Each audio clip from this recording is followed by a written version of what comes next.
সরকার বেকার যুবকদের বিভিন্ন প্রশিক্ষণের মাধ্যমে কর্মসংস্থানের সৃষ্টি করছে বলে জানিয়েছেন যুব ও ক্রীড়া প্রতিমন্ত্রী আমিনুল হক। দুপুরে সাভারের ব্যাংক টাউন এলাকায় যুব উন্নয়ন একাডেমি ও যুব উন্নয়ন অধিদপ্তরের উদ্যোগে এক কর্মশালায় তিনি একথা জানান।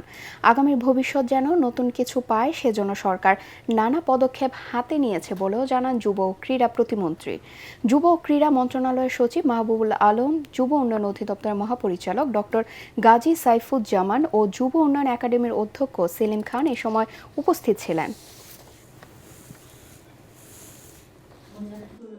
সারা বাংলাদেশে ইতিমধ্যে 64টি জেলায় ফ্রিল্যান্সিং এর যে কার্যক্রম আমরা ইতিমধ্যে উদ্বোধন করেছি।